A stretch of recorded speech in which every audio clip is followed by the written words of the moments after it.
It is live time, and we are live, and I made it here by the hair of my chinny chin chin. Sliding into home base right at the last second you did. Yes, I did. I am in overachiever beast mode today. Well, sometimes you got to do what you got to do. Well, I'm just trying to figure out all these dadgum screens. We got so much going on. I mean, th- Bossier's giving up stuff, and Shreveport's giving up stuff, and hey, the police jury's even kicked in this week.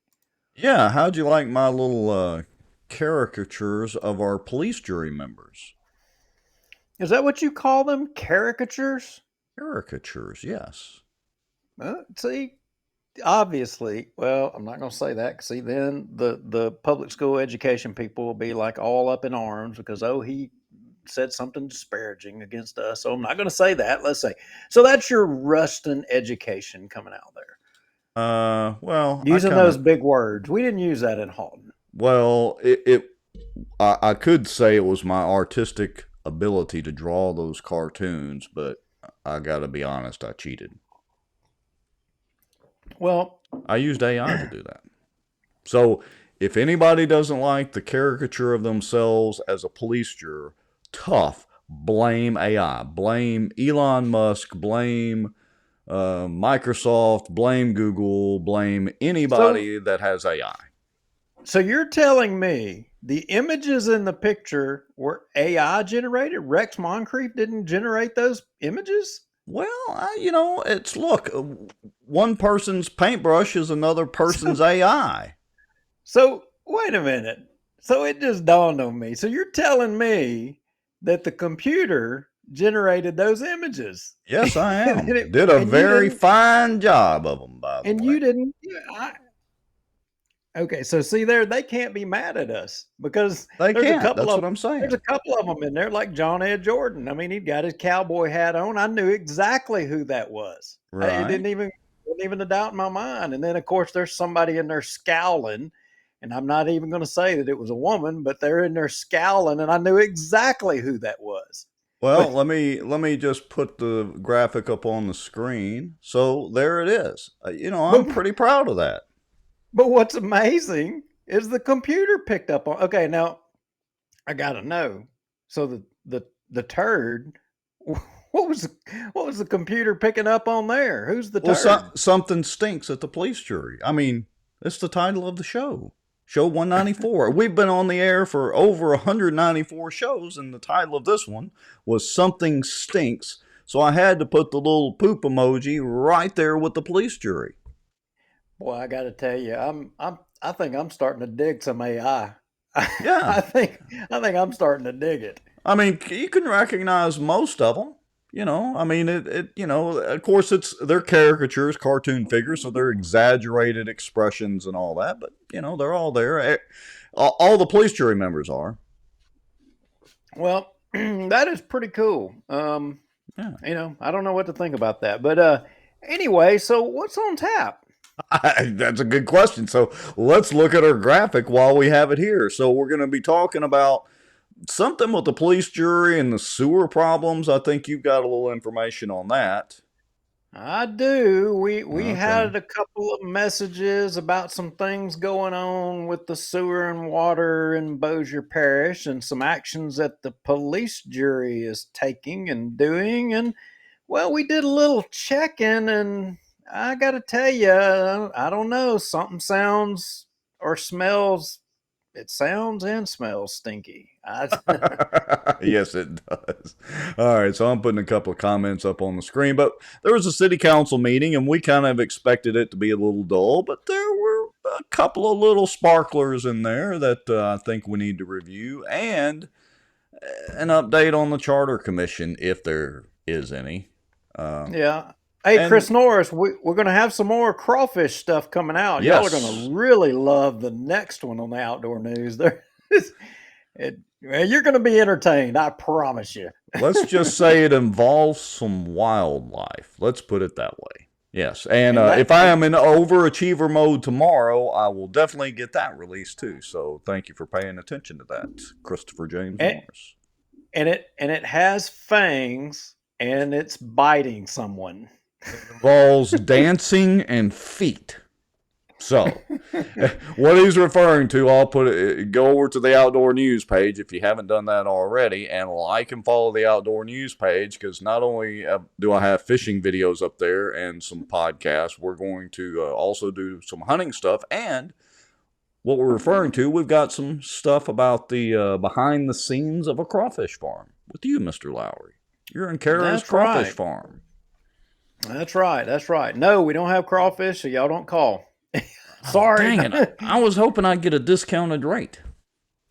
It's not happening. South Louisiana's Yeah. just got everybody conditioned to this, right after Mardi Gras thing, and I mean everybody just got to cool their jets. They're coming. It's just going to take a little while. But hey, we're also going to talk about the city council. I mean, Yes. Yes. Brian Hammonds, he was unchained today. Y'all ain't gonna Really? believe what he said at the council meeting. Did he light a little bit of fireworks? Boy, I'm gonna tell you, I don't know what happened to him. He must have got loaded up on some egg rolls or something before this meeting because he came unglued. Well, and folks, y'all don't forget. Remind me, we may have a guest coming in. We may have Jeff Sadow come in a little bit, and we're going to discuss some numbers. And in my overachiever mode today, I also, based on Jeff Sadow's debt numbers, did a cute little graph. So y'all don't let me forget to show that graph of the debt load per capita of Bossier City. It is very interesting to see it Yeah, in a picture. if you're paying taxes in Bossier City and and or you're one of those people, you're a naysayer and you're kind of like iffy on term limits and you're questionable about government and all this, this graph is going to make your head spin. You're going to have trouble defending what you're going to see. Yes. So, what do you say we go ahead and go to the break? Are you supposed to text Jeff, or did you give him a specific time or anything before we I forget about gave that? him a I gave him a specific time. I told him just chime in about 7:20. That'll give us some time to Oh, get yeah, through perfect. everything and ask everybody to help us broadcast this far and wide. I mean, the best thing you can do is to share this on your page so that other fellow citizens can be informed. And look, tonight there's going to be some informative information that friends or family, it could arguably help them and at least help them fight with their local government a little bit when they try to put the pressure on them. Yeah. All right. Well, let's go ahead and let's do our countdown. Let's go ahead and go to our break. I've not shortened it down yet, so folks, it'll be about 3 minutes. That gives you time to do a quick bathroom break, get you a stiff drink, pop some popcorn if you want to, and we will be right back. Hello, Bert1396. Good to see you on the YouTube side. We will be right back in about 3.5 minutes. Tag and share some folks. I see y'all doing some tagging there in the comments. Appreciate that. Tag and share some folks. We'll be right back, and we've got some stinky stuff to talk about. A lot of the back office on the politicians that they think walk on water, they would be shocked. There's an old wound from a knife in my back that just is giving me heck lately, and it's just really irritating. So I have to kind of wiggle around a little bit.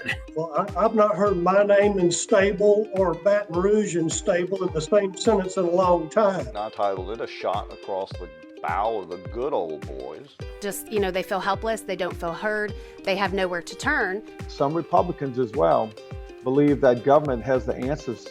And let me tell y'all something. I don't know anything government does well. Nothing.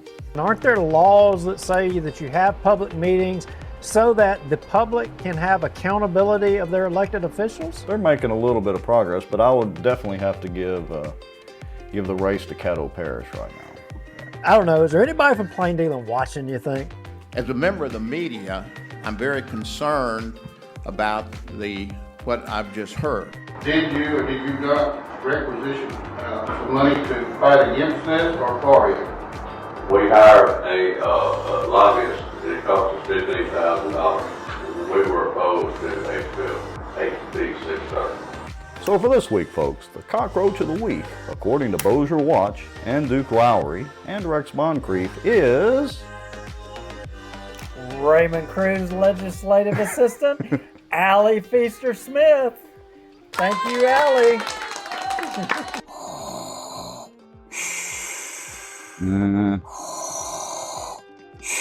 Well, I'm not thinking Star Wars at all.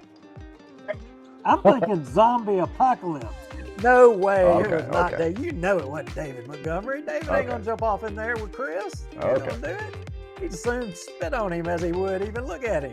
Man, this is a Mickey D's Krispy Kreme week. Didn't you know?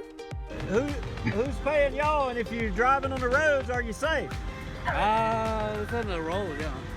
Well, I know you're on the road, but I mean, is this all folks coming from the border down there? Yeah, it's going to border. It's actually going to Mexico and buses. doesn't mean they interpret it the same way that I do. For instance, the Second Amendment. I take it very literally. That's been interpreted different ways in the court system all the way up to SCOTUS. Yeah, that's only going to cause more division that he claims he doesn't want to cause. And it's only going to cause more suspicion. We're still right now combined on both pages and YouTube at 264 people watching. That is amazing, folks. Coleman Project, the Walker Place deal, through conscious, shocking action. The purpose of their actions was to stop plaintiffs, being the Earl Coleman and associated groups and all that, from developing Walker Place. But here's a key thing, which in turn would enrich sitting city council members Scott Irwin and David Montgomery Jr. You hit the button. Does that mean that people are seeing us sitting here talking and chatting? In theory, it's an every week thing. We got to double check and make sure it's like a miracle any of this actually works. This Bossier Watch live broadcast is brought to you by the Outdoor News, fishing and outdoors for our area. Acadiana Mortgage, over 25 years in the mortgage business. Pelican Training and Consulting. Reach out to Julie Ferris. Smarter Geek, making technology easier. And folks sharing information and watching out for Bossier. Now, grab your popcorn and a drink. Here we go. And here we are again. Why am I so low and you're so way up there? Well, I did change my camera angle, I have to admit, because the last show it was up real high and it was like the satellite was looking down on me or something. So I moved it. I cheated a little bit. Playing Chase Duke around with the camera again. That's okay. All right. So I want to throw this out there. I can't even adjust my camera angle. Hold on a minute. What am I? Camera A? I don't even know what camera I am. There we go. All right. So speaking of the advertisers that we just came out of the break with, we are fixing to, and we've kind of alluded to this, but we're fixing to ramp this up. And if anybody out there knows of any businesses, local, regional, whatever, that may want to do some advertising with us, let us know, because we are about to really step on the gas pedal a la Thelma and Louise and drive this thing right off the cliff. That's exactly right. That's exactly right. And in the spirit of that, this thing that we do is it's not for everybody. A lot of people think it's cool, you get on social media and talk about politics and talk about things. Well, we're talking about a lot of uncomfortable things, and we appreciate, Pelican Training. They've stuck with us. I mean, there's been some hard shows, difficult subjects that we put out there, and regardless of what the content is, people that stick with you, that's important. And in that vein, I want to just briefly talk about, we got an email here over the past week or so, and it specifically was talking about, on our show that we focus on a couple of people, or we may, kind of, it may seem personal or what have you. There is history with some people, yes, but is it personal? No. But what I would say is that we would be total hypocrites if we didn't talk about some of these people, whether we like them or not, and I think the fact on this case with West Marriott and the judge and the ruling and pointing the thing out and pointing out the law, I mean, what are we supposed to do? Just ignore the law? Or are we Right. supposed to say it, whether we like it or not? I mean, and Well, the whole premise of the show, if you go back to the very first one from, gosh, when was it? October the 6th of 2021, I think, was the first show that we released. But if you go back to that, the whole premise of the show, of you and I doing this, was to call out the local politicians, and, we're expanding out a little bit, but to call out the politicians and to kind of give the inside baseball. We don't claim to be unbiased. We claim to be completely biased, but we're also fair. So all the politicians have an open invitation to come on the show at any time. We said that over and over. They know that. They know how to get a hold of us. So, it's not, yeah, like you said, it's not really anything personal, but if there's a court ruling that we don't agree with, of course we're going to say something about it. yeah, so in that vein, and we're not going to let up. I mean, we're not going to do it. We're going to call the balls and strikes. We're going to call it like we see it. And yeah, that's a good point. That's a good point. Sometimes they're foul balls, but we're going to call them like we see them. Chris Norris. Wow. Montgomery Insurance. What would he do? Well, after I show this bar or line graph here in a little bit, he might not ever want to sponsor this show. Yeah, but I'm just saying, wow. Could y'all think about that for a second? That would be pretty crazy. Anyway, let's just hope that bad idea didn't come to pass. Now, your lovely bride says maybe the same people should change their behavior. So I don't know if she's referring to the people we're talking about or to us. I know we probably need to change our behavior, but she's got a point. Well, in that vein, let's get on with it and let's get down to some. Let's subject. quit rambling. Let's quit rambling. I mean, I don't know if you can queue up cut 13. I put it in there. I tried to get it ginned up. It's a video. And it's a video. Hold on a second. So that'll take a minute. I mean, what would a Bossier Watch show be without a brief commentary or update on Walk on Water? I mean, yeah. Well, you're right. So hold on a second. I've got to pull that one down. It won't take but just a second.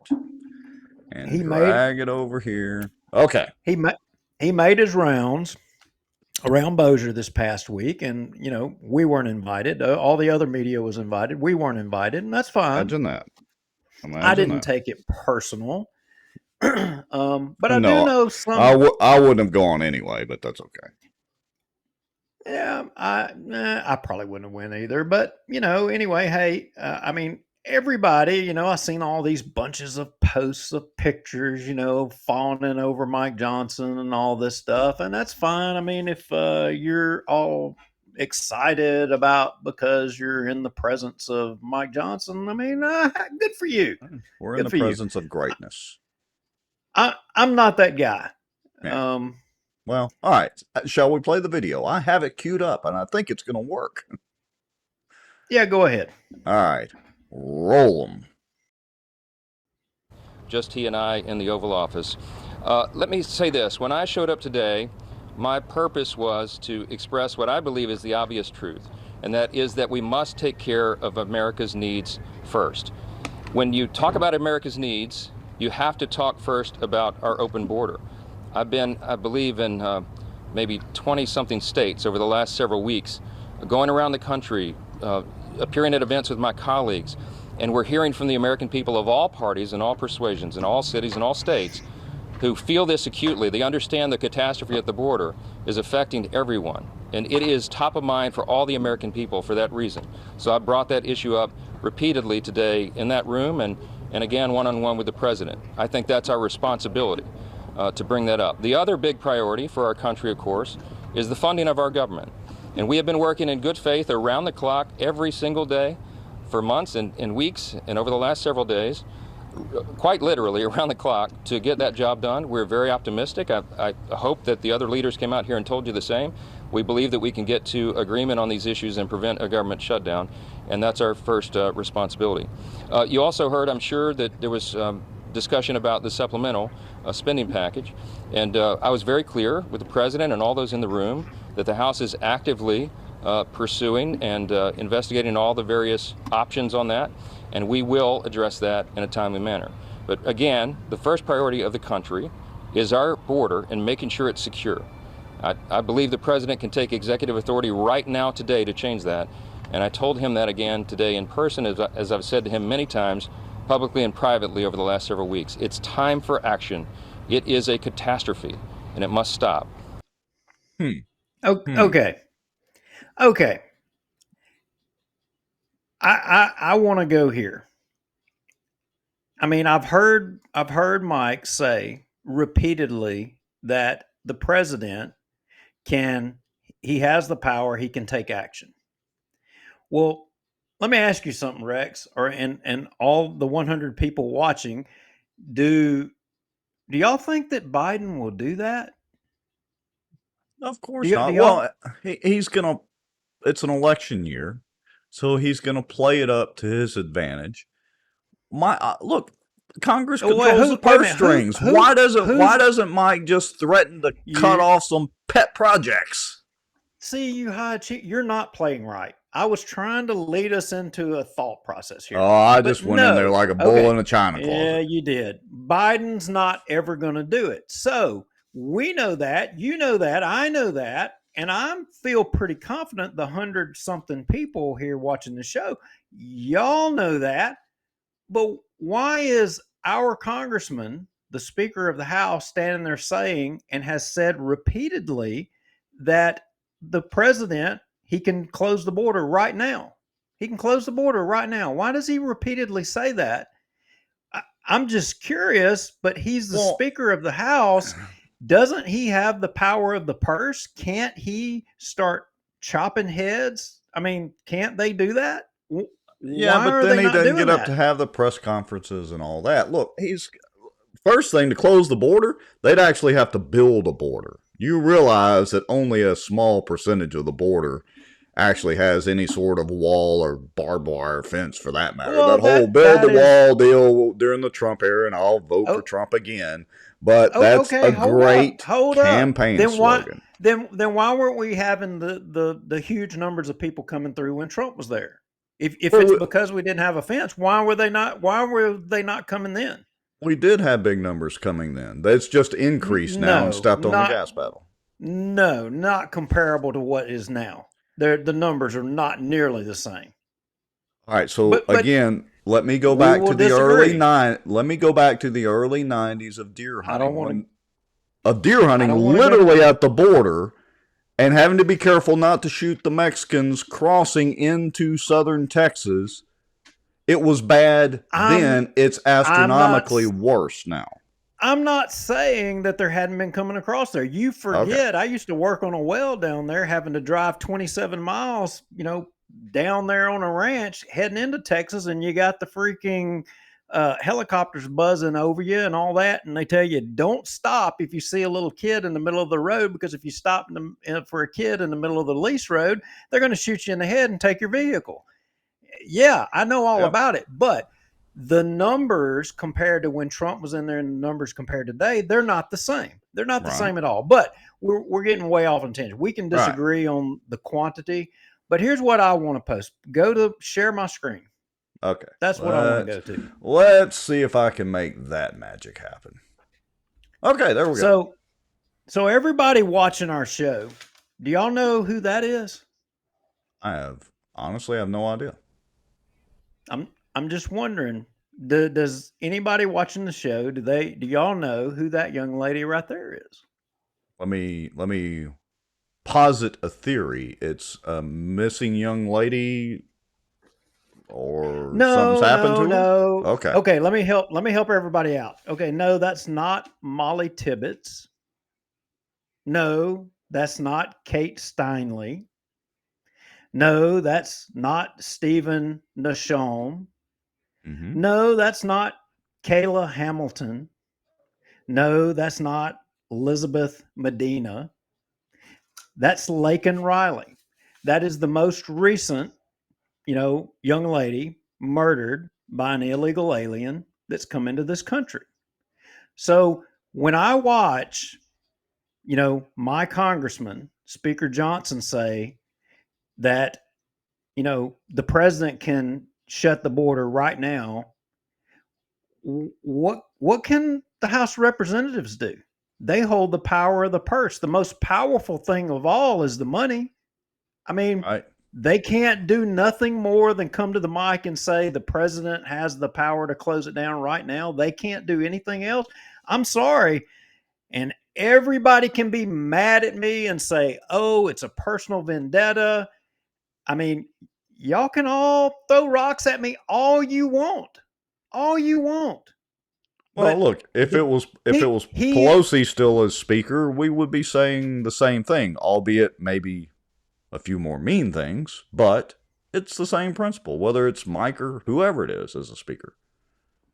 Yep. So the border's still flowing, wide open. The president, you can say all day long he has the power to do something about it. Obviously, he's not going to do anything about it. Where's the patriots that are going to step up and that have some power to be able to do something? Yeah, I agree. Talk is cheap. Well, it's not really cheap because it's costing all of us taxpayers astronomical amounts of money. But as the saying goes, talk is cheap. But it's a great talking point. Yeah. Anyway. Okay, so now that we are coming off of a sad note here with a young lady or young girl that was killed by an illegal immigrant, what do we have up next? Well, behind door number 2. Little old city of Bossier thing, and you made a request here not long ago. Jeff Sadow, he was hitting on a bunch of numbers. Yes. And he was talking about them, and you were like, hey, can we follow up on that a little bit? Can you share a few of those numbers that you're digging into, and can you kind of fill in the blanks a little bit? And right. you started digging deep into that. Yeah, I did. So let's go ahead and bring our guest in. He's in the green room. I guess he's ready. We'll go ahead and bring him in, and then we'll display some numbers and start talking about it. How about that, Mr. Lowry? Let's do it. All right, let's see here. Mr. Sadow, can you hear us? Yes, I can. And we can hear you. It is a miracle every time that this works. All right. Okay, so of course, most of you out there know Jeff from a lot of his blog posts and all that. He stays on top of most of our government entities around here. He's also particularly good with facts and figures and all that sort of stuff. So, Jeff, where can everybody find you? If they want to go read your stuff, where's the best place to do it? Well, actually, there's a lot of different places, but if you're really interested in Bossier, there's a Substack that I write for called bossierviews.substack.com. So just Bossier Views, go to Substack, it's there. I also have a blog that has those posts as well as posts about Louisiana politics in general. It's 5 days a week. That's the easiest way to get there is to go to the URL www.between and then a physical dash lines.com. And that's a URL that will take you to the site. The addresses are all different once you get there, but that'll take you to the site and the latest post on top. And if you're patient, you can wait for the next day after I post, which is typically Sunday through Thursday. It'll appear on the Hayride Monday through Friday. Excuse me. Okay, so that, everybody, go check out Jeff's stuff. Like I said, a lot of you get it by email. I know I do. So go check out Jeff's stuff. All right, now, Duke, I'm going to hit the buttons and go ahead and change our screen. And, well, let's see if all of this actually works. All right, hey, I'm flying pretty good here tonight so far. So, Jeff, you've talked a lot about the debt per capita in Bossier City, and it kind of piqued my interest. And I asked you a couple of shows back if you had the numbers and could put them together over the last several years. I think going back since like 1994, could you do that? And you finally had time and were able to do that, and I really appreciate that. So I'm going to put a chart up here. I'll just go ahead and drag this over. Whoops, that's a little big. Let's back it down a little bit. All right, let's not cover everybody up. So, folks, and for those of you listening to the podcast version, I'm going to give the quick summary of this, and then we'll let Jeff chime in and start kind of filling in the blanks. So what this is the increase in per capita debt, or debt per capita, with population in Bossier City from 1994 to 2022. And I also, it might be a little hard to read, but I'm going to publish this on Bossier Watch. Also plugged in some vertical lines that you can see there in a light blue color, showing or highlighting when Jeff Darby and Bubba Don Williams were elected in 1997. 2001 is when David Montgomery was elected. And then 2013 is when Jeff Free was elected. Now, the green line is the population growth, and so you can see it moving up and down of Bossier City. Then the red lines are the primary government debt per capita without interest and the business enterprise debt per capita. But look at these where it starts to spike, really spike and really jump right here towards the middle of the graph. So, Jeff, why don't you chime in and kind of explain what this means, and let me know when you're ready, and I'll be sure and pull up your graphs and information as well. Yeah, sure. As Rex explained, that's what we have here is over time from 1994 to 2022, the two kinds of debt that Bossier City has. One is what's called primary government, and that's for basically anything that's not run as a business enterprise. And by business enterprise today, that means water and sewage. There were other things that Bossier did. For example, Bossier Medical Center, when it was operating, that was also a business enterprise. And so any debt issued for that, which it wasn't, but any debt that would have been issued for that would have appeared, at least in those years until it was sold, which is around 1998. So all intents and purposes, we're talking about water and sewage there. So primary, and that's what's labeled as business debt. Now, so that means primary government is everything else. So that would include capital projects, so roads, buildings, what have you, as long as it's something that's not designed to provide some kind of business service for residents, that's how it's categorized.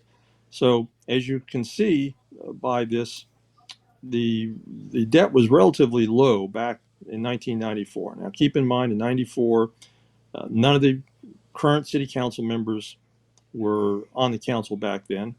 And really the only linkage that we have between then and now, at least up until a couple of years ago, was the fact that Low Walker was then the CAO of the city, and he would become the mayor in 2005.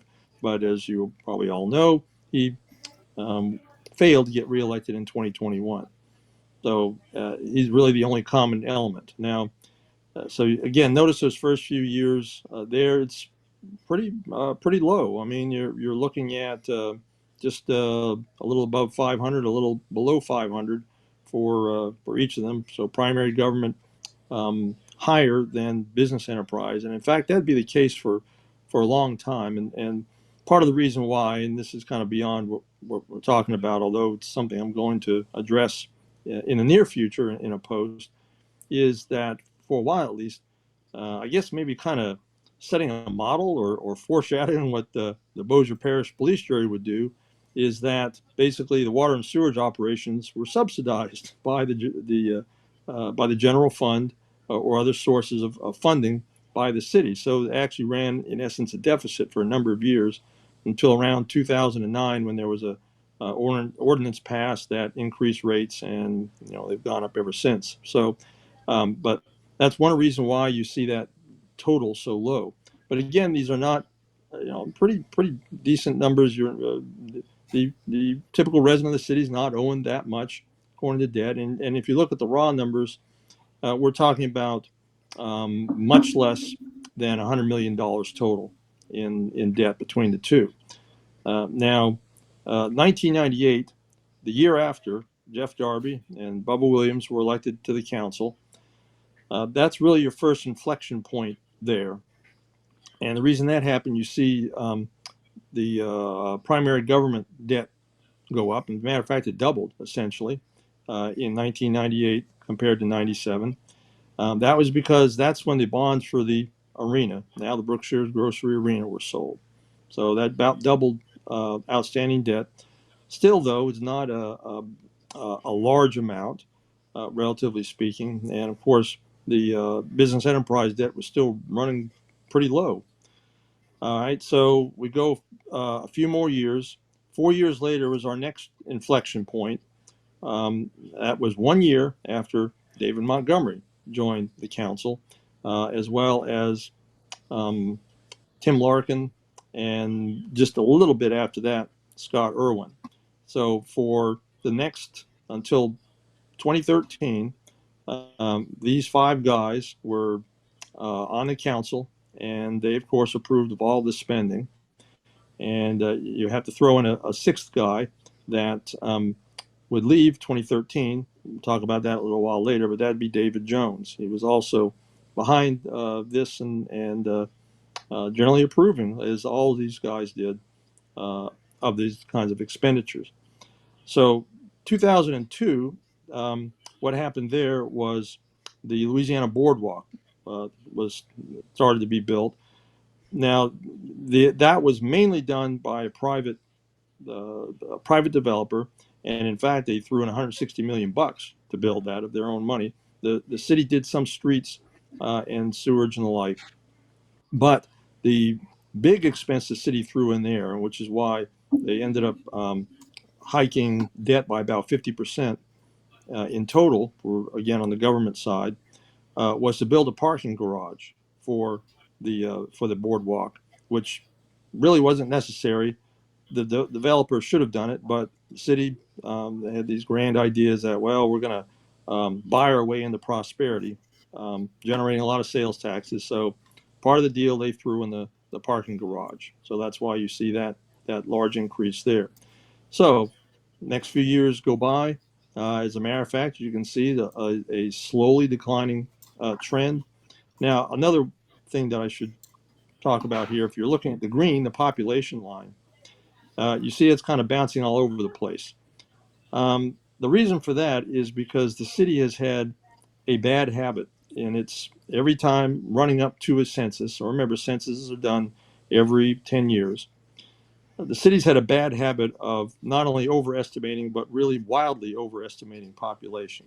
So what that does is it influences what we see as the per capita figures. It will artificially decrease them, in other words, than what they really were. So really the only reliable numbers on here are 2000, 2010, and 2020.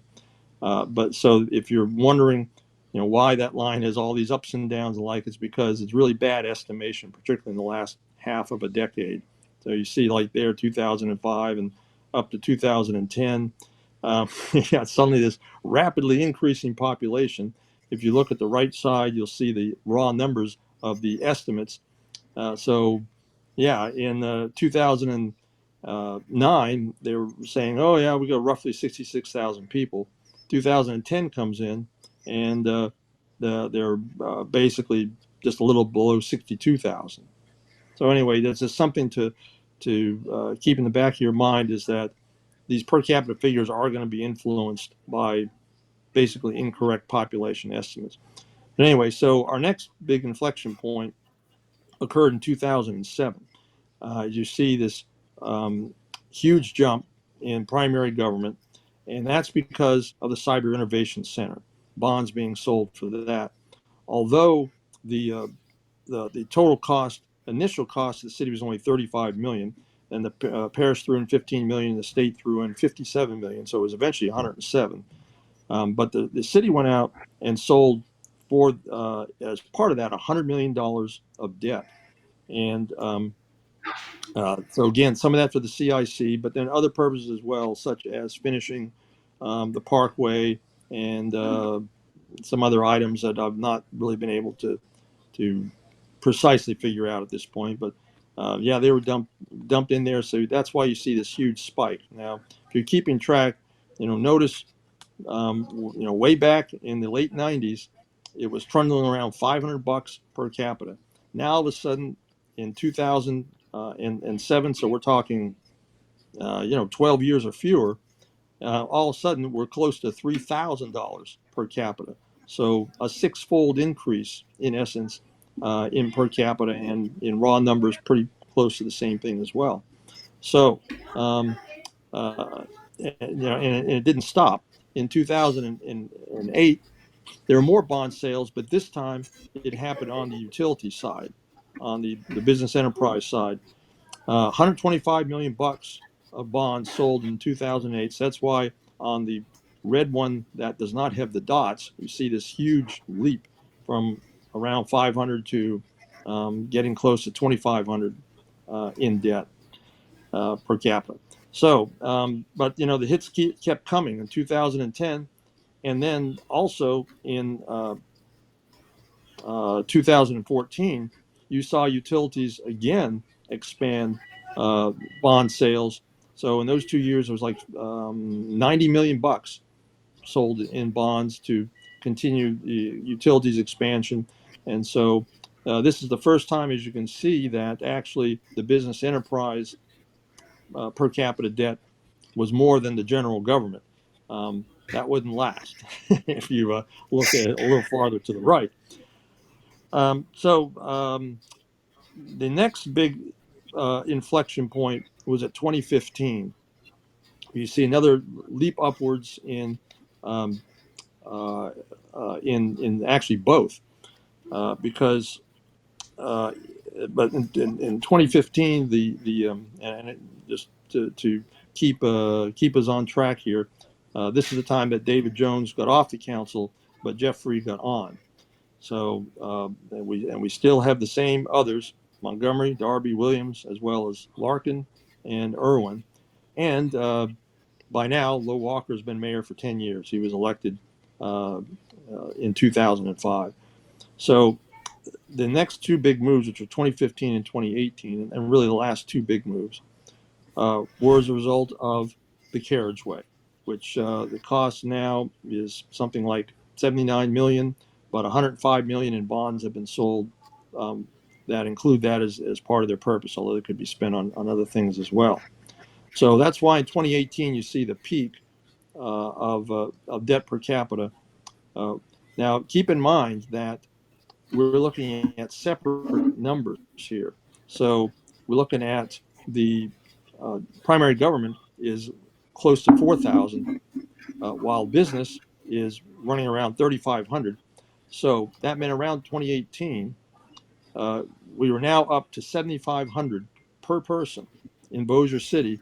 And that, in fact, was an inflated figure by population, because as you can see, also population was estimated around here the 68,000 mark, whereas we would come to find out 2 years later when the census was done, it was only 62,701.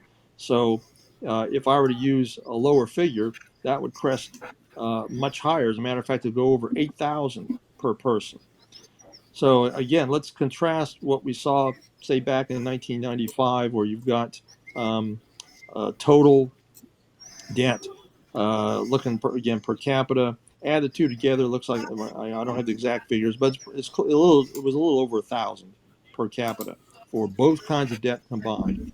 We look at 2018, and there we see one is cresting at 3,500, and the other is cresting not too much below that. So yeah, that's what we did. So in essence, we've seen an increase in debt from about, again, using the skewed population numbers, debt per capita is about 7.5 times higher in 2018 than it was in 1995.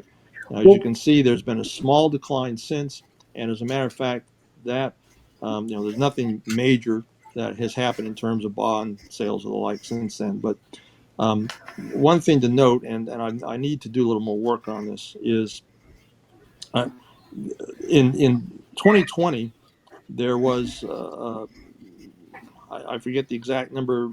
It was maybe 3,500, something like that, per capita in business enterprise debt, and we have a good census number, so we're pretty confident about that. And that was roughly, if you look at it in raw terms, it was about $10 million in interest that was being paid that year. But this chart is just showing the total debt, but the interest was roughly for the business enterprise stuff about $10,000 per capita.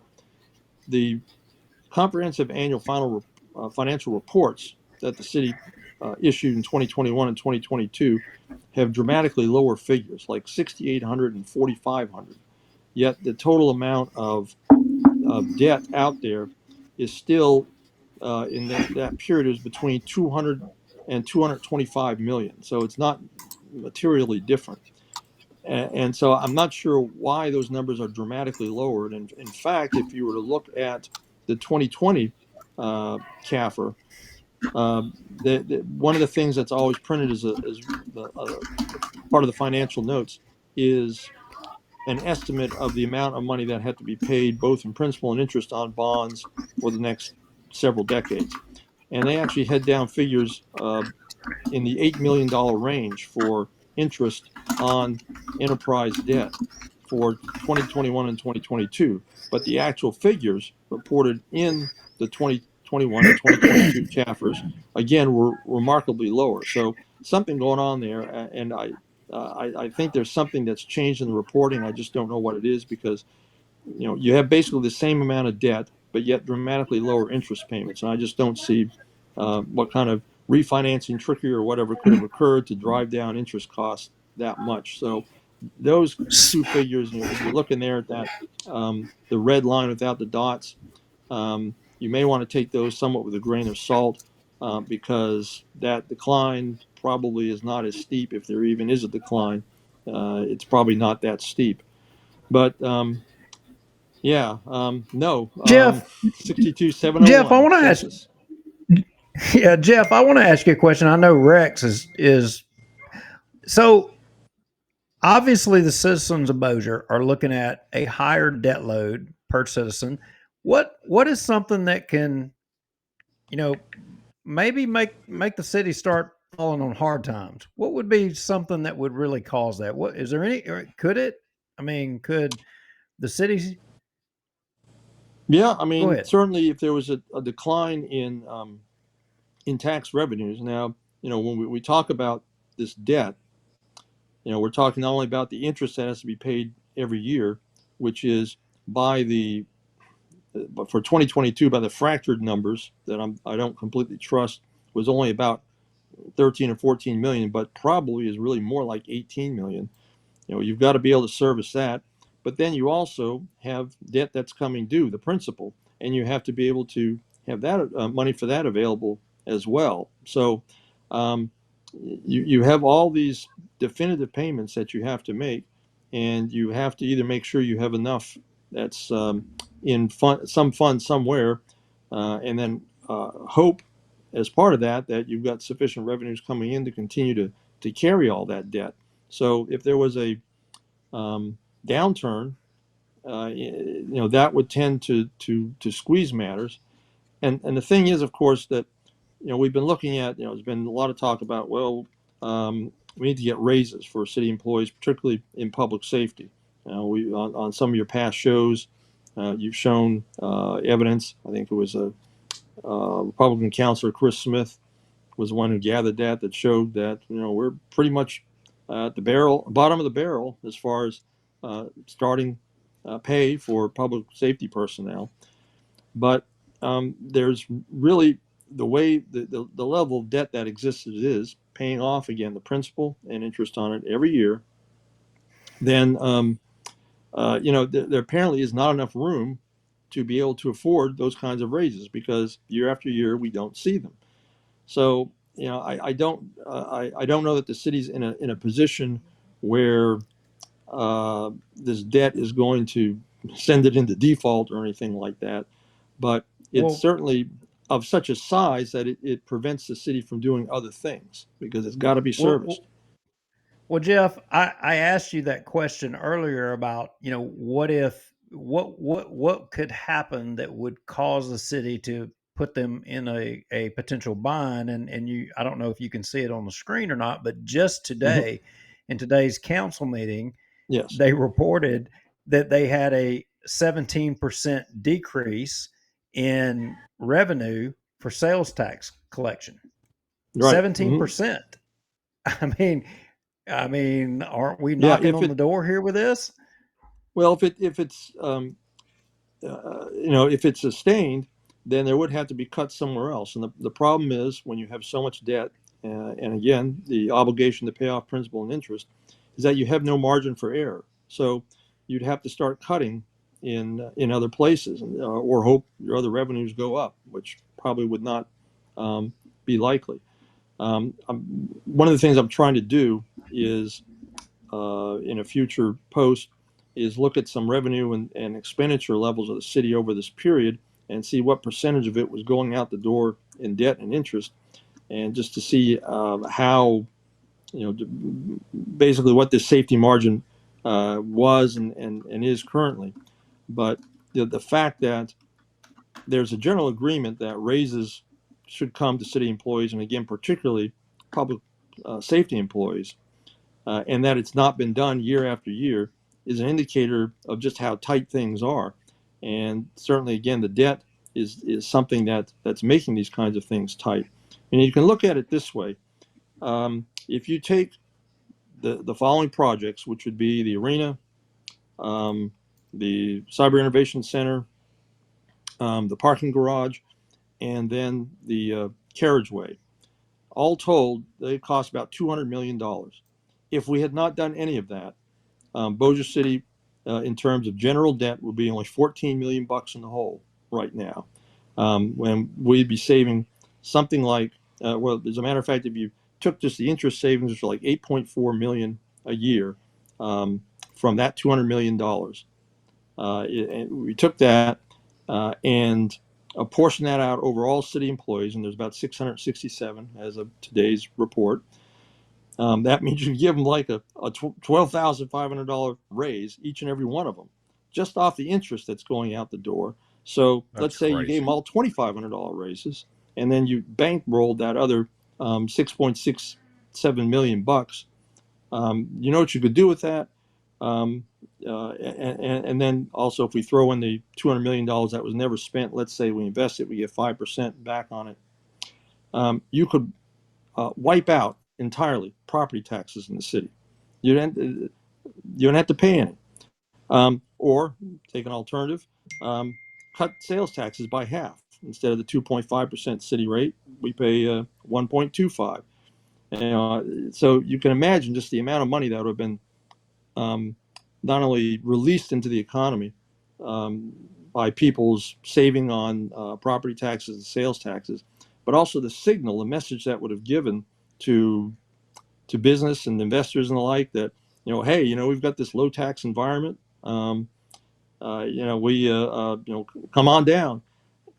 And so basically, this $200 million, as I've argued before, was basically wasted, was frittered away on things that are low value, that don't come close to paying for themselves, and really weren't something that government should have been involved in. I mean, obviously the carriageway, we're probably not going to do a toll road, but the argument has been that the carriageway is just, it only does half of what it's supposed to, and in that sense is largely duplicative. So, yeah, we could have saved $200 million, could have a much lower tax environment, certainly not have all this debt going on, give everybody $2,500 raise.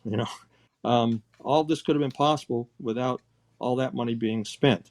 And so you look at who's on the council, all $200 million of that have gone out the door with Bubba Williams and Jeff Darby in office.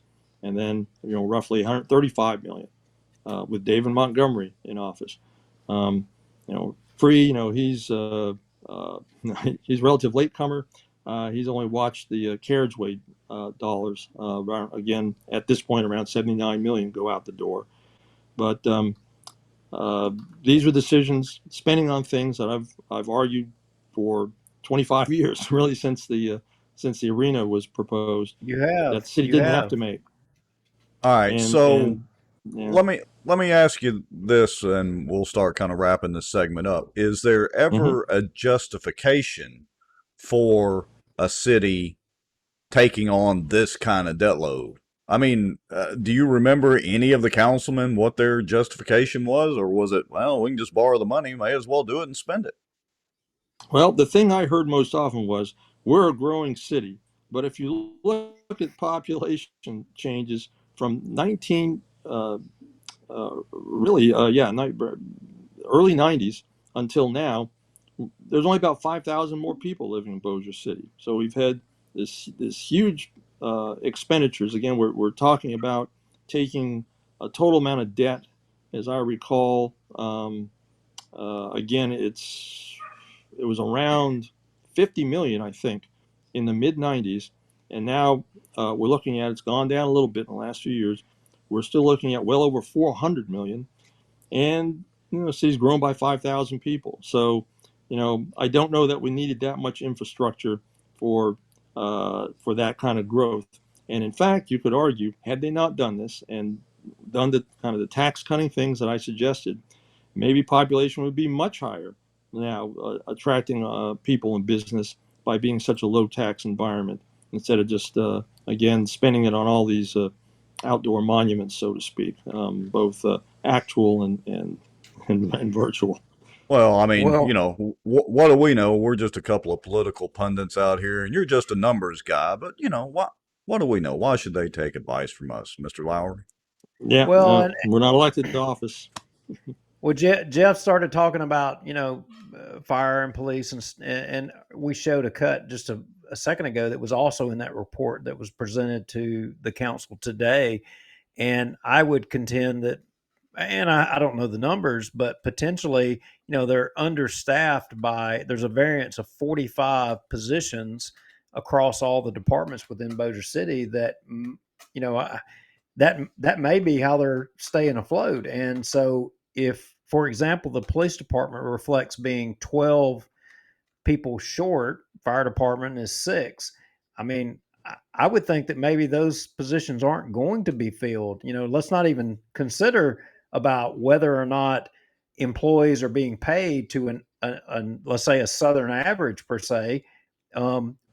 We're at cutting staff at this point, and if they leave, we may not be going to replace them, right? Yeah, well, as you see with those Manning reports that are done every month at the council meetings, there's chronically a shortage of employees in the city, and again, as you know, in public safety, and again, maybe a better salary structure. You wouldn't see so many vacancies. They're certainly budgeted for, and maybe that the city's saving some money by not having these positions filled. Whether that means there's an acceptable level of service, that's for others to decide. All right. Well, Mr. Sadow, we appreciate your insight into that. I appreciate you sending me the numbers and letting me create a couple of cute graphs. As you kind of refine your numbers some more, make sure and keep publishing your good information out there in the blogosphere, and let us know. Come back on and let's discuss some more numbers. Sure. I'll do my Thank you, Jeff. best. Thanks, guys. All right. Have a good evening. Thank you, Jeff.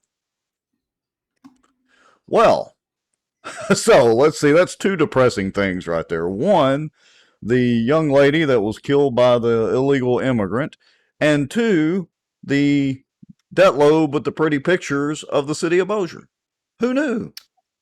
Her name was Lakin Riley. Lakin Riley.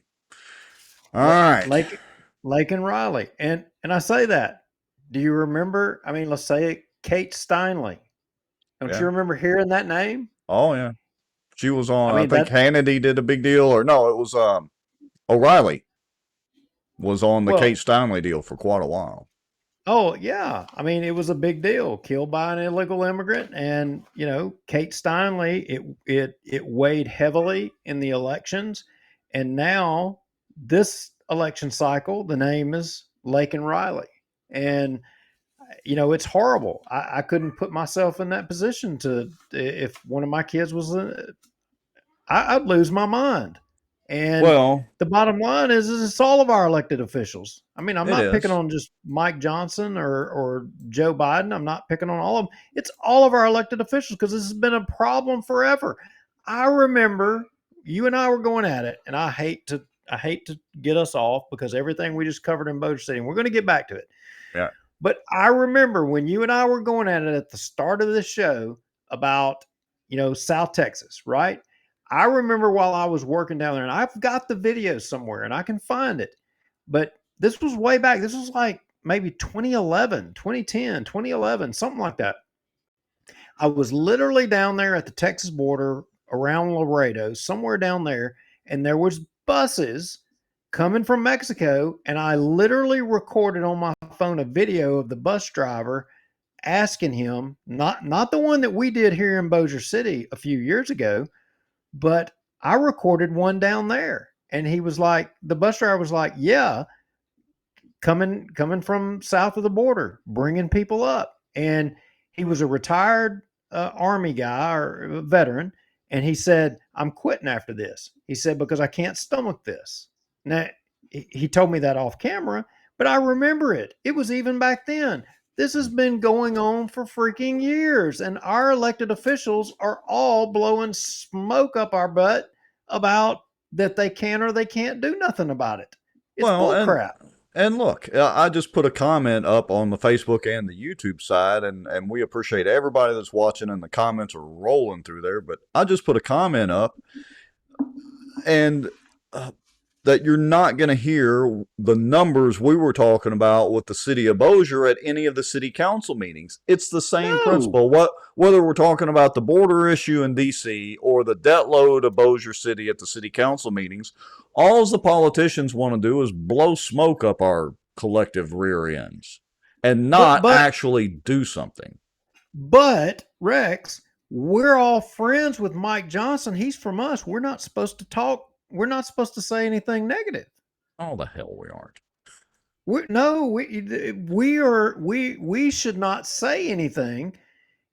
So I'm just wondering, all y'all watching, there's 100 of you.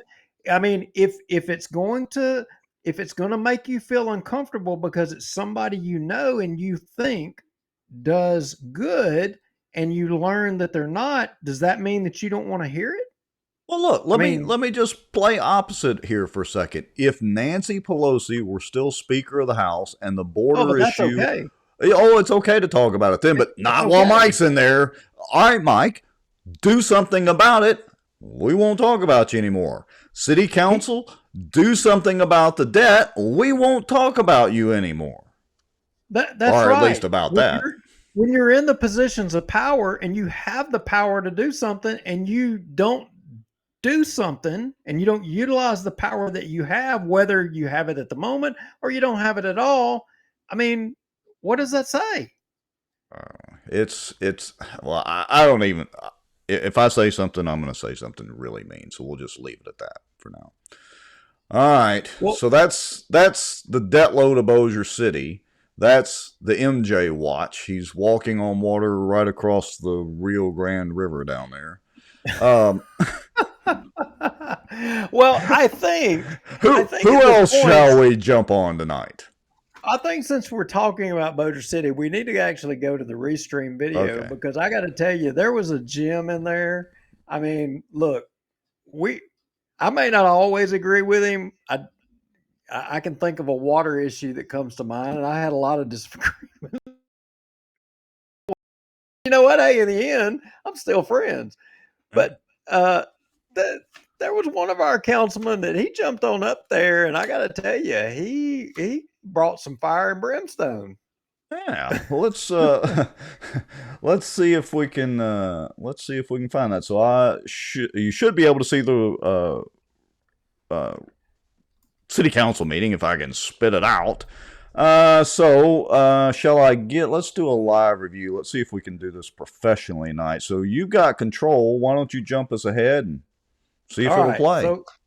So here we go right out of the gate. I mean, there is this proposal that they're wanting to spend, I don't know, maybe $500,000 on Walbrook Ball Field. Maybe I think I really didn't even listen to it completely. I was like, okay, well, here's going to be another one of those just rubber stamps. It'll flow right through. They're just going to throw some more money on it. But no, somebody jumped up there and had something to say. So I'm going to cue this up and let's go. Here we go. All right, so yeah, this is where I guess they're gonna open the bids for Walbrook Park. All right, here we go. Yes. Good afternoon, Council. Claire Chandler. We have 7 packages to open today for bid number 2401, the Walbrook Park building. There were 2 addenda on this project, and the engineer's estimate is $405,000. The budget was approved, the funding for the budget was approved on the 2023 sales tax capital budget and ordinance 2 of 2024. Let me stop it. You can stop there and you can jump ahead to the next one, 3223. We're not going to listen to all the bids be open because that would like maddening. Yeah. But go on up to. I want to put one comment up at Greg. I missed it a little bit ago. Greg Bell asked. He said the comments of South Bossier are not going to grow. Just wait till the new water line from the port comes to fruition. Gonna be a boom. All right, here we go with Walbrook Park. Now, Greg, play nice because we're highlighting a South Bossier politician that we think did some good today, and I don't want to take no shots at him. We're wanting to showcase how good of a job he did. Yes, he did do a good job. He jumped up there and grabbed the mic. All right, here we go. You take these bids under advisement. So move. Bubba Williams. Second. Second.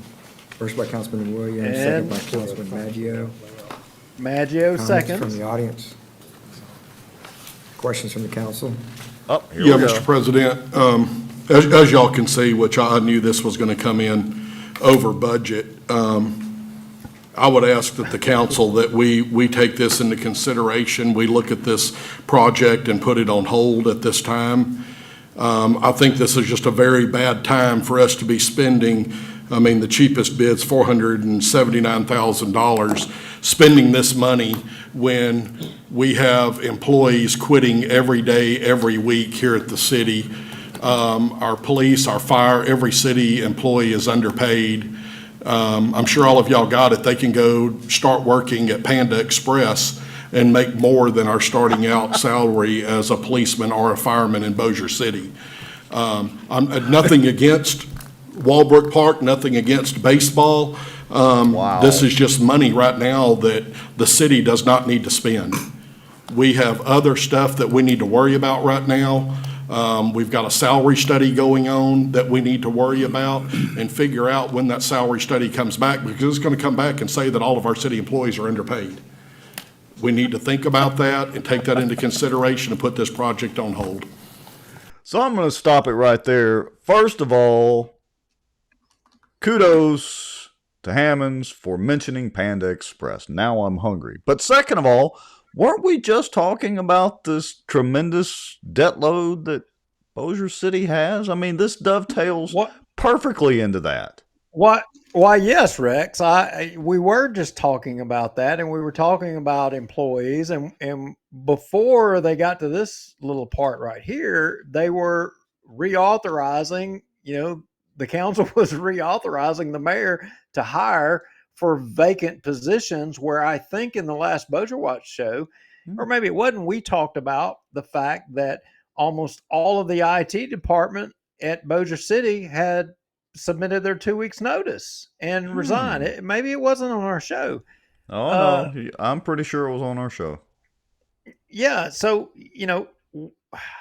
look, and him citing Panda Express, I got to tell you, I mean, I had to check that out because that was just hard to believe. So look, I had to take a stroll. I mean, look, I didn't want no egg rolls today, but for all of y'all watching, if you want you a job comparable to a policeman or fireman in Bossier City, I mean, you might ought to stroll by Panda Express. But if you don't have time to do that, we've already did the work for you. Why? Through the magic of technology, looky there. Right here on their little board in Panda Express, they got, they're hiring. Pay up to $19 an hour. I mean, health benefits, 401k, even bonuses. I mean, so look, firemen and policemen in Bossier, I mean, the graybeards can't seem to give you a raise and your insurance is out the roof. I'm just saying, y'all might ought to go by Panda Express. I mean, I'm saying, they might have a pretty good deal for you, and you might probably even get a discount on your lunch. Yeah, no kidding. Actually, I liked her Chinese food pretty good for fast food. Competitive pay. Oh wow. Okay. I ain't done the math, but I think Councilman Hammonds may be on to something there. I don't know. It might be $19 an hour. I mean, that ain't nothing to sneeze at. No. And our first ad, folks, for Panda Express. Bossier Watch brought to you by Panda Express Hiring Now. Look, that's a hell of a lot more than we're making doing this show. I was going to say, maybe we need to do Bossier Watch from Panda Express. I mean, wait a minute. We don't even make anything doing this show. So, yes, Mr. Ferris reminds us orange chicken. Orange chicken is the thing, baby. Yeah, we're the bad guys. Yeah. Okay. So anyway, they go through a lot of dialogue on the video and back and forth. Ultimately, Hammonds just wanted to do away with it. I mean, get this out of here. Whatever it takes, don't do it. Yeah, he couldn't justify it. Well, ultimately, Bubba Williams won out, and they just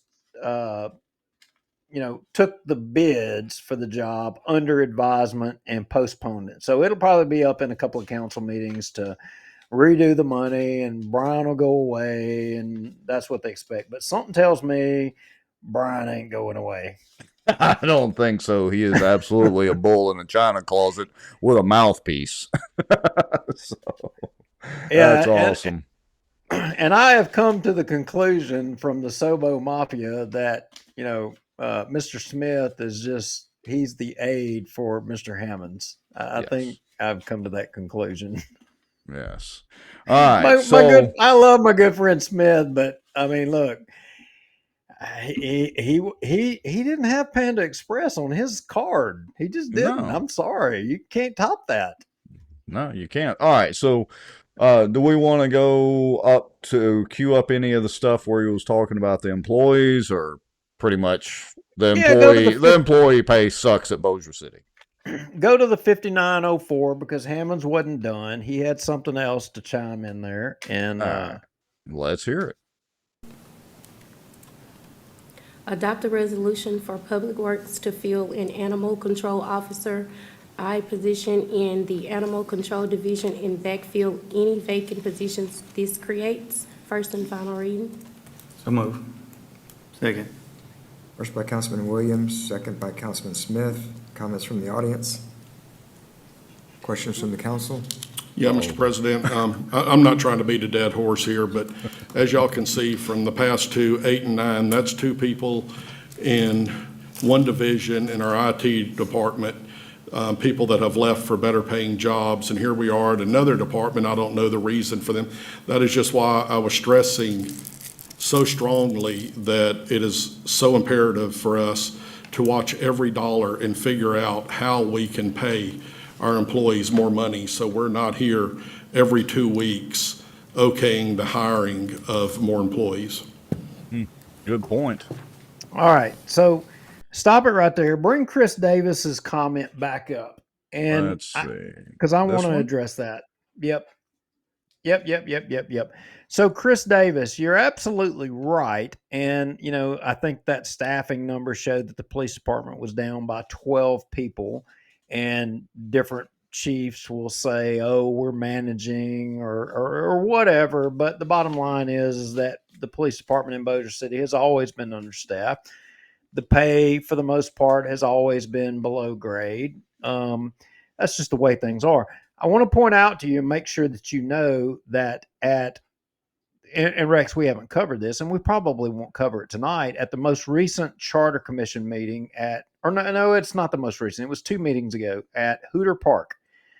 Rex and I both attended, and I want you to know that I spoke up and I addressed the Charter Commission. I wasn't going to, but I thought it imperative that I did. And I want, everybody that wears a badge, and for the most part, everybody that's an employee of Bossier City, here's what you need to know. The Charter Commission, here's what I said to them. I said they should consider putting forward a resolution or whatever to the people of the city of Bossier to be voted on to make every employee paid to the Southern average for their respective position. Mm-hmm. So, let's talk about that for a second. Is that a hit for Bossier City government? Probably monetarily. Yeah, it is. But you know what it does do? It enables the city to be able to budget. They know every year if they have this staffing, this will be the number. They can calculate and do the math. And, it also ensures that the employees for Bossier City are going to get an adequate pay. You're going to get the Southern average. I mean, how can you go wrong? We're not going to say you're going to be the highest paid. You're not going to be the lowest paid, but you are going to be at the average, and that's the thing that drew a lot of people to become, especially I can tell you firsthand in public safety. They said, you're not going to be paid the best, but you'll have great benefits. Well, the benefits went away. So where is the pay? What's left? Yeah. Well, and I'd also remind everybody that we posted that Hooter Park town hall from the Charter Commission today on Bossier Watch, since the city has not done it.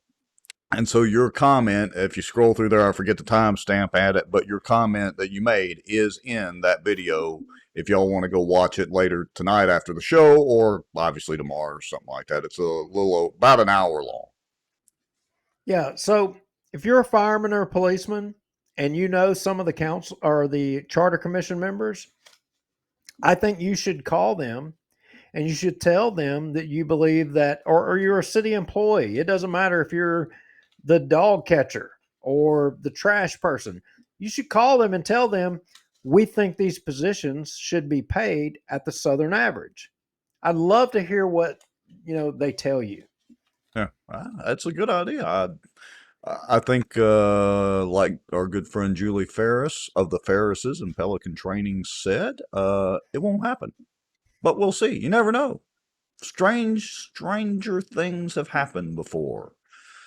So, let's see. Michael Ferris says that increases debt burden. Mr. Sadow just spoke to. Spending needs to be reined in first.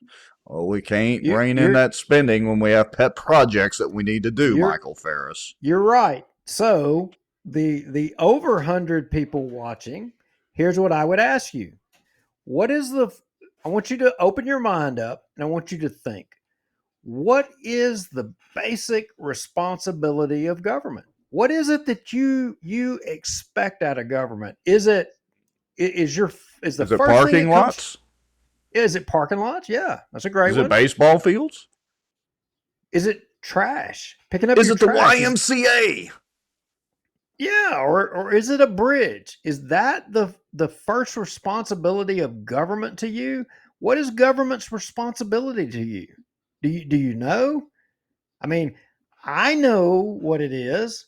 It's the safety and defense of its citizens. That's its first responsibility above everything else. Nothing comes before that. It's its primary purpose.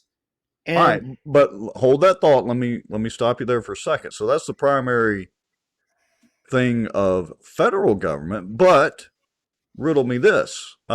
How is the local government supposed to protect you? Would that be the police department and sheriff's department? It isn't that the And the first fire department? responsibility? Fire department is, I think, a subset of police departments. I mean, the firemen be all mad at me if they want, but I mean, I was a fireman. I think, public safety in regards to a fire department, it is a part of the police department, because the first thing comes from people trying to do illegal crap, trying to murder you, trying to rape you, trying to steal from you, from all that crap, and above that is the military. But the priority in our local governments is not public safety. Public safety is always the first. It's think about this. If you lived in some remote area out in Montana or Wyoming, where the most unpopulated place, and you have a bunch of people all of a sudden say, you know what, I like this place. And a lot of people kind of start moving there. And I say a lot, under 100 people start moving there. And they say the views are great and all this. Hey, and then somebody jumps up one day, some do-gooder jumps up and says, hey, you know what? We need to have a city out here in the middle of nowhere because our views are so great. People from all over the country would come here. It would be great. What's the first thing that they try to do? They got to have a policeman. Got to have some law and order. The first thing they want is in a the popo. In the old days, it was a sheriff. And then once they got the popo, then everything comes after that. All the other little things come following along after that. It's always the safety and defense of the citizen first. And it is the proper role and the primary role of government. And in this case, we've done gotten way off track here, and that's not our proper role of government in Bossier. I've been putting up several comments, but I want to go back to one, and not to pick on Sarah, but she said taking care of citizens. Now,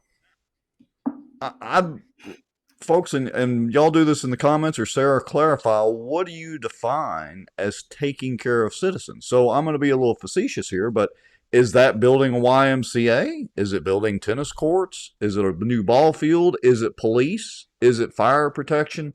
What specifically, is it building a new roadway that we don't actually need? What specifically is, or would you define, I'm asking this to everybody, as taking care of citizens?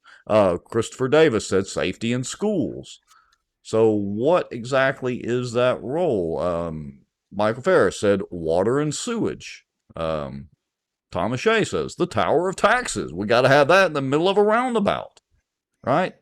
So I think everybody's definition, there's maybe a little different, obviously, and there's a wide variance in what people see as the role of government. And I think people's views of the role of government have drastically changed over the years. I mean, is the role of government to build the CenturyTel Center?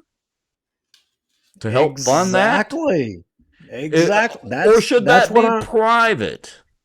That's what I'm trying to spur people's minds to think about is, what is the first responsibility? We need to have a hierarchy of what the responsibility of government is.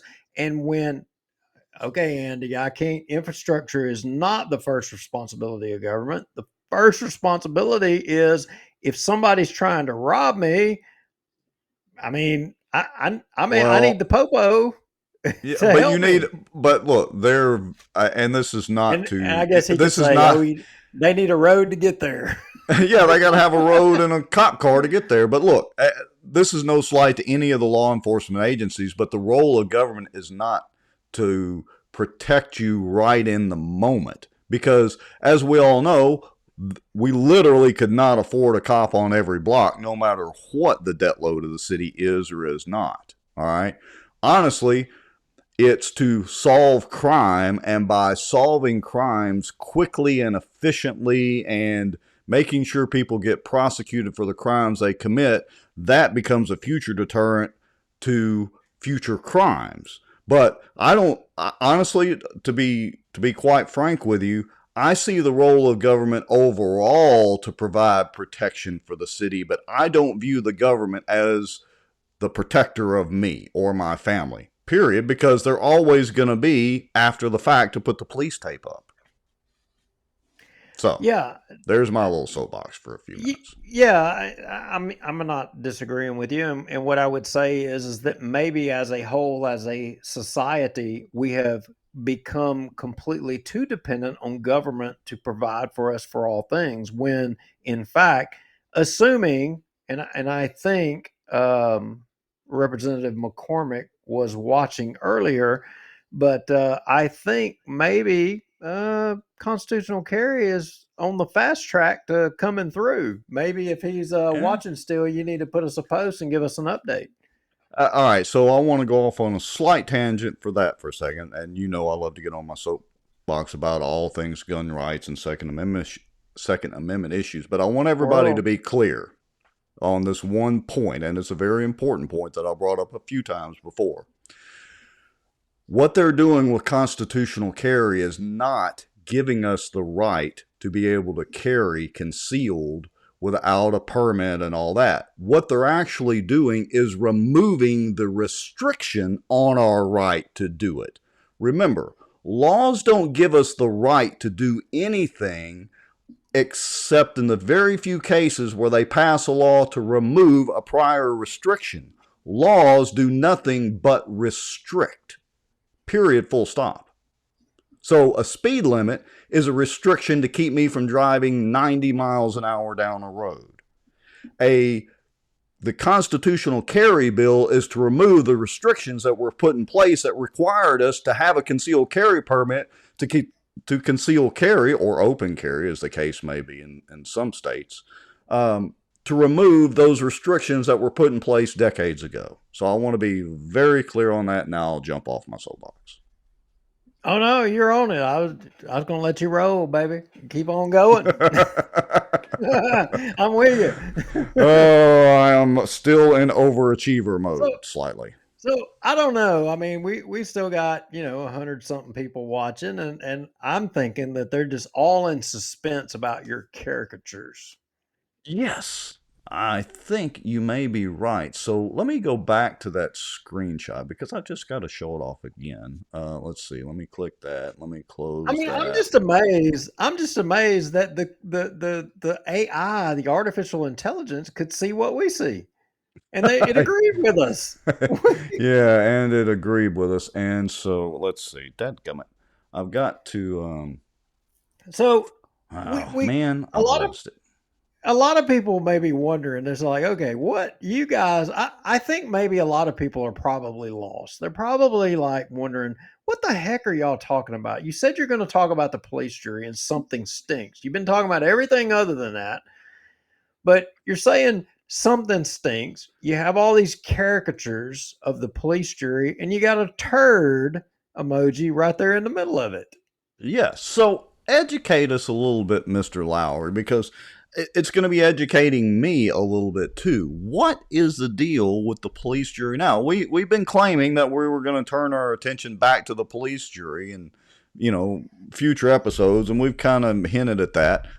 What is the deal with the police jury now, and why is that dark-haired, long-haired police juror in the front so mad? She has just got the frown of all frowns and the scowl of all scowls.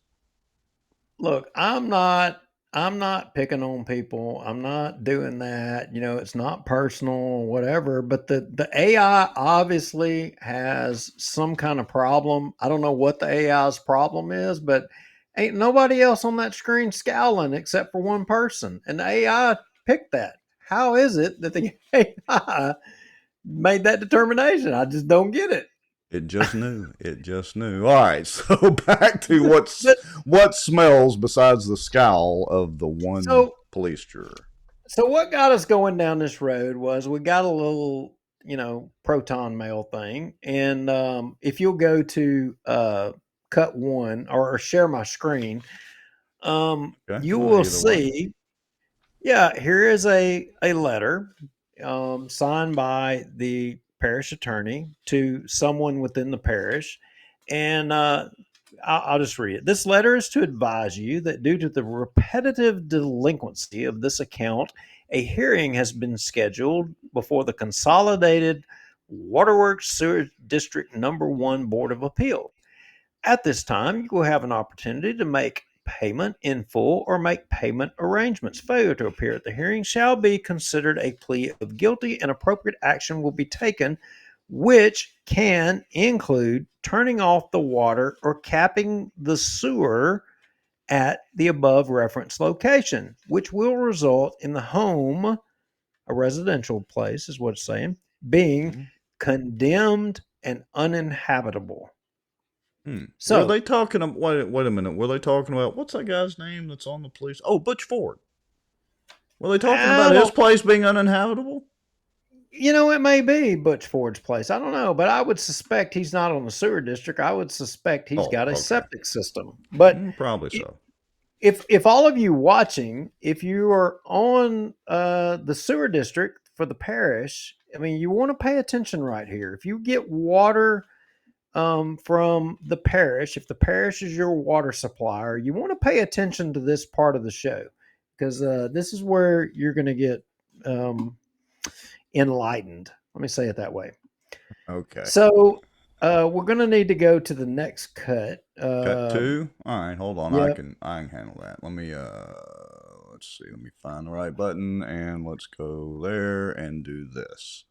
So having been sent this, that first letter that someone received from Patrick Jackson that brought to our attention, it's okay, didn't necessarily raise any real big flags, but it made us dig into it just a little bit. And so when we dug into it, we started looking at the most recent, or that's at least listed on the parish agenda and minutes that are listed. And we went to the Consolidated Waterworks and Sewer District thing, and we saw where they had a motion by Tom Salzer, seconded by Mr. Sutton, to uphold the recommendations of the Consolidated Waterworks Sewer District Number 1 Board of Appeals to disconnect sewer service at the following properties, resulting in the home being condemned and uninhabitable unless payment in full is received within 10 days. So, and it lists a couple of people's properties, around, and not a lot of money, 166.56, 164.70. I mean, not a lot of money, and but disconnect to, let me read this word again, to disconnect sewer service at the following properties. So I remembered one time historically, somebody told me, they said, Laura Newbert, she is on top of her game. Laura Newbert is running for the Republican State Central Committee over in Caddo Parish. Great person. I don't know who her opponent is, but I can tell you Laura Newbert's a good one. Anyway, with that said, I recall someone in the past saying, and I think it was in regards to Bossier City, and we were talking about, sewer issues, that government has some restrictions there. So, we just automatically assume that government always has our best interest in mind, right? Oh, of course. They're always here to help. Of course.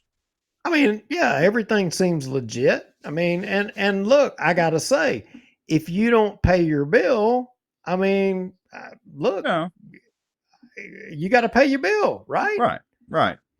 So you don't pay your bill, you get things cut off. But now, let me make sure I'm reading this right, because I'm coming into this kind of, relatively new. But are they threatening to cut off or disconnect the sewer service? And once they disconnect that, then the homes will be condemned and uninhabitable. Or do we happen to know if the homes are already uninhabitable and maybe that's why they hadn't paid the bill? No, I don't think that's the case. I don't think that's what's happening here. I think that people have water bills and they're going to cut the water off, and they're saying the sewer, and then condemning the properties, and then once they condemn the properties and deem them to be I uninhabitable, was going to say, what happens to the properties then? well, I'm not so sure that something wouldn't properties not be seized and properties go to sheriff's sale or the parish. That's probably somewhere in the mix. I don't know that for a fact, but that's probably somewhere in the mix. But I mean, so what the parishes, you're saying that our government is going to just let the sewer start piling up? I mean, they're going to disconnect the sewer and they're going to create a as somebody just put in the comments, an unsanitary situation. So, I mean, look, try to get to the bottom of it. So, you know what I did, Rex? What I did you do, called Mr. Lauer? I called the Department of Health and Hospitals in Baton Rouge. I Oh. mean, because they're like responsible for all that crap. Well, They're the what? people. Now, so I was imagining that this was a property somewhere, out in the parish, isolated or whatever. I just plugged it into Google Maps, and look, this is public information, public record. While we're showing the address and showing the balance due and the name and all that. This is down there in Haymeta. Yeah, well, I mean, look, I'm not. We're not picking on anybody in particular or what have you. Or But I should this say is over there in Haymeta. But anyway, yeah, not picking on the person individually, but again, this is in a subdivision. It's not really, again, I had in my mind just a, isolated house out in the middle of somewhere and somebody wasn't able to pay their bill. right, and this is probably going to be a more prevalent situation. And as of course, these folks might want to pay attention to this thing, but we called DHH and we wanted to get some clarification on this. So you've got a governmental body is in the business of water and sewer, and they're, saying that we're going to potentially condemn and deem residences as uninhabitable. So we called DHH and told them the situation. And you know what they said? Let me guess. Not so fast? They said, no, you can't do that. Well, okay. So that begs the question, how is the parish getting by with this? It goes back to what I said. They can get by with anything they want until somebody sues them. What are you going to do? Call the DA's office on them? Well, it's funny you talk about suing and you talk about, the DA's office or what have you. Apparently, when I called down there, they mentioned a case called the quote unquote Magnolia case, where apparently at some point in time, as I understand it, some local governing entity had the wise idea that, hey, we would just cut off sewer, then we would condemn and make a residence uninhabitable for the purpose of being able to seize property. And surely they wouldn't want to just seize somebody's property. Surely not.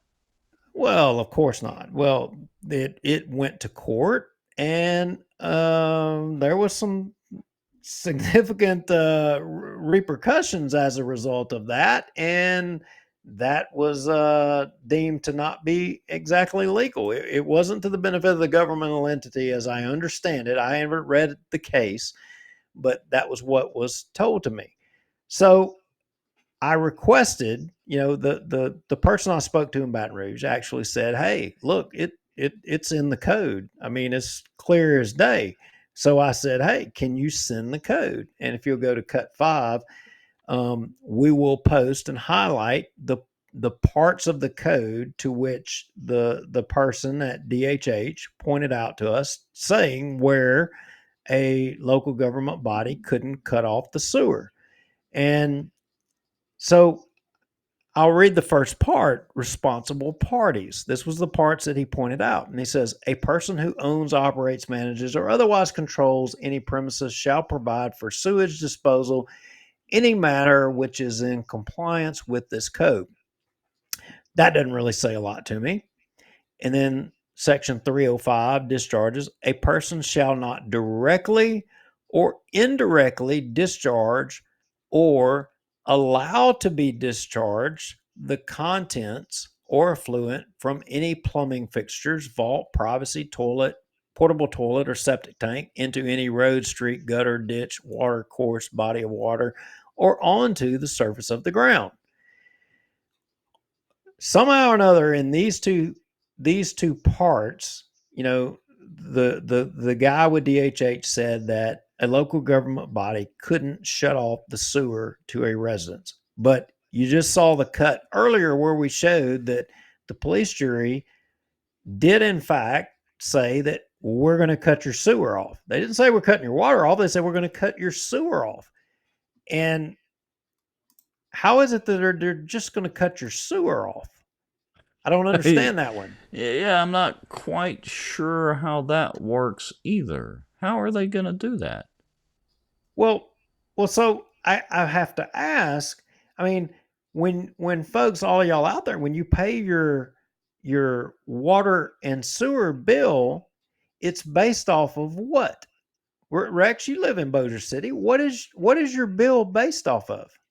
Water and sewer bill, based off Yeah. of water usage, I think.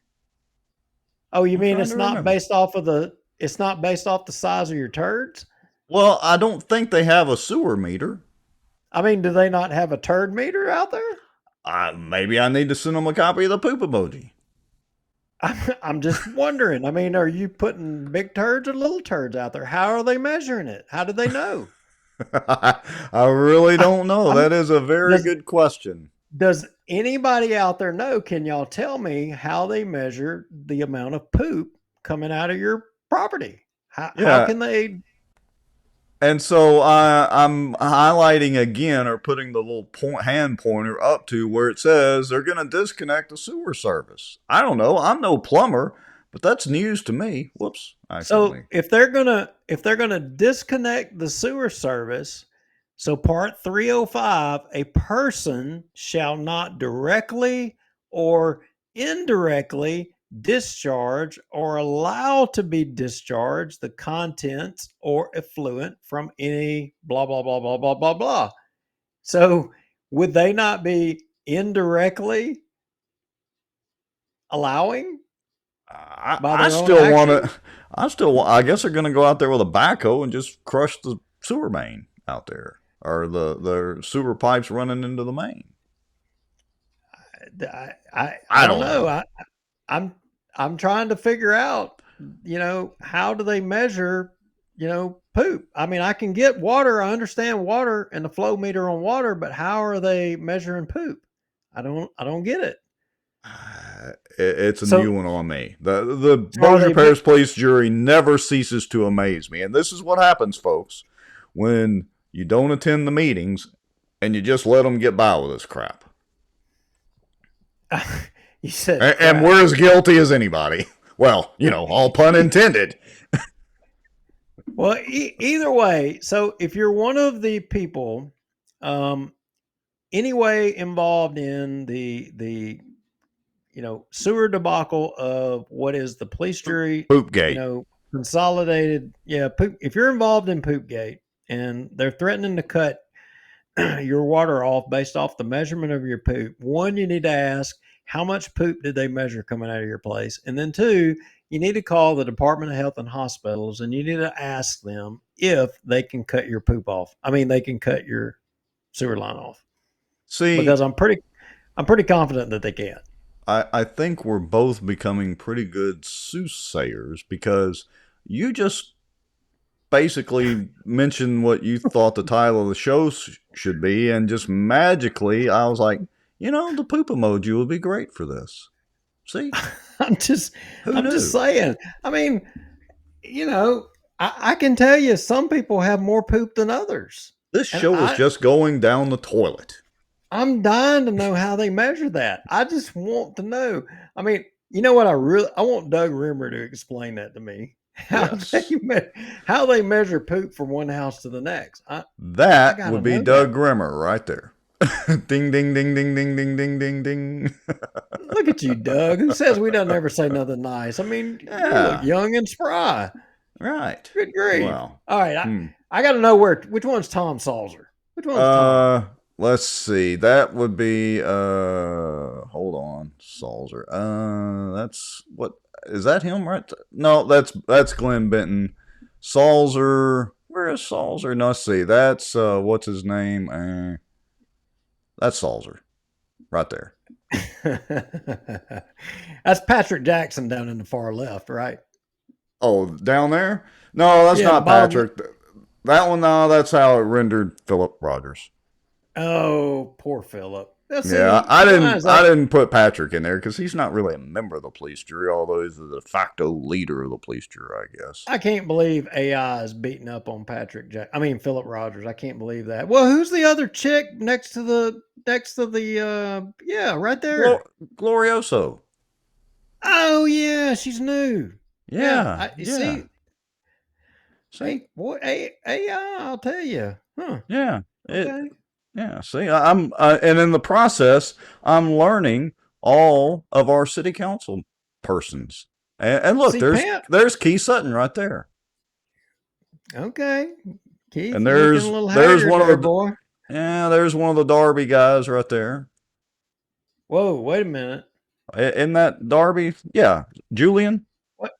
No, I think Julian's not on there no more. What? Is he not on there? No, I'm pretty sure he is. He's still listed on the website. No, I don't think. See, he is still listed on the website, and that's my story, and I'm sticking to it. Okay. Anyway, if he's not supposed to be on there, oh well. Well, all I want to know is how they measure poop. That's all I want to know. Yeah, that is a good how question. how they going to cut it off? That's what I want to know. And where's it going to go? Yeah. Apparently you can't do that.